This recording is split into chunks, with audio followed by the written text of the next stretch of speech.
Hey there, Lodge members. Number 13 here. I know you weren't expecting an episode this week, but for secret reasons, the Grand Jackalope has ordered me to release this bonus episode of Errata and Addenda. She also commanded me to have a few shots before recording it, so I'm not sure why.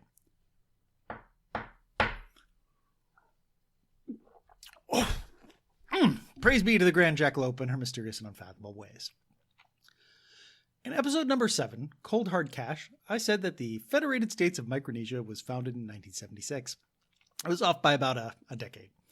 The Federated States formed a government in 1979 and gained full independence from the United States in 1986. Whew. In episode number 11, Hold Fast What Thou Hast, I said that Harmony, Indiana was purchased by Richard Owen. That was a mistake. Richard Owen, of course, is the famed paleontologist who coined the word dinosaur. Harmony was actually purchased by Robert Owen, a textile baron and socialist who engaged in a number of curious utopian experiments. I also said Robert Owen was Scottish. Owen, of course, is Welsh, which should be obvious from his name. His textile mills were in Scotland. In episode number 15, Spirit Princess, I said that there was some debate about whether Anna Odelia Distabar's accomplishment was the actual General Joseph Hubert Distabar. I finally finished John Benedict Boycher's definitive biography of Anne Odelia, Empress of Swindle, and can confidently say that the debate has been settled. There's no doubt he was the real deal, even if there are some people in West Virginia who claim otherwise. I also said Prince Michael K. Mills of the Detroit Jezreelites had been released from prison early with the understanding that he leave the United States and never return. That plan was indeed floated while Mills was serving his sentence, but nothing ever came of it. Mills was denied entry to the United States in 1907 because he was Canadian by birth and had a criminal conviction in the United States.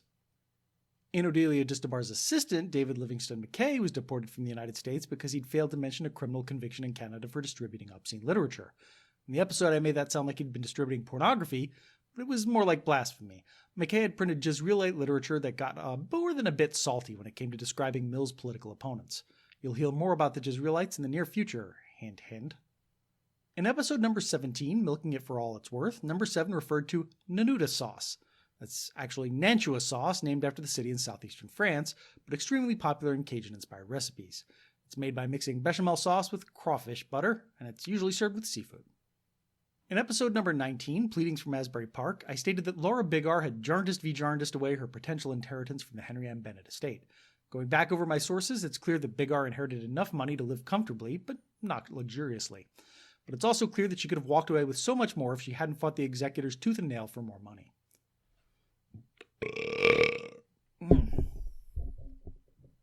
And, woof, the big one. Folks, episode number 23, The Centers of All Things, is why I usually work from a script instead of off the cuff. Just like this episode is a perfect example of why I work sober instead of drunk.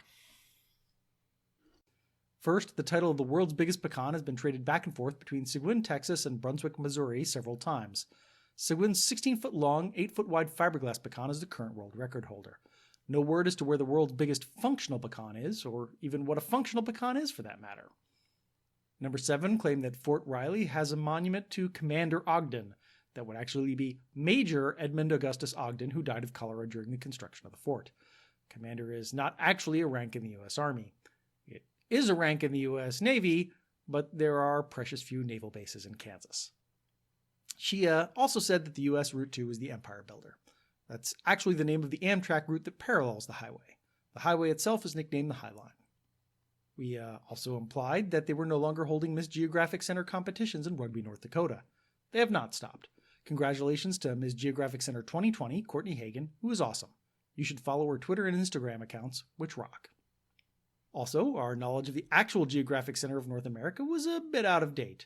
In 2018, Center installed a small monument proclaiming itself the Scientific Center of North America. That should put those cardboard balancers in Rugby and Robinson in their place. That's it for Errata. Our upcoming Season 5 should be an interesting one. Thanks to the COVID-19 pandemic, we did not have access to many of the resources we would normally rely on, especially the public library. That led to a small shift in the type and tone of stories we would research. Let's just say it helped if we could rely on newspapers.com and older books that were in the public domain. Just to give you a brief taste of what to expect, here are some of the resources we did consult while researching these episodes. American Eccentrics, City in a Park, The Big Book of Pennsylvania Ghost Stories, The Encyclopedia of Occultism and Parapsychology, The Encyclopedia of Witches and Witchcraft, extracts from the Flying Roll, Fads and Fallacies in the Name of Science, Let There Be Light, The Saga of Eric the Red, The Skeptical Inquirer, and The Star of Bethlehem. Season 5 should be interesting, so have a great Labor Day. The Ancient and Esoteric Order of the Jackalope podcast will return on September 14th with an episode we're calling I'm the Naughty Boy. Until then, remember, Quid minime sciunt, optime scire. Later, skaters!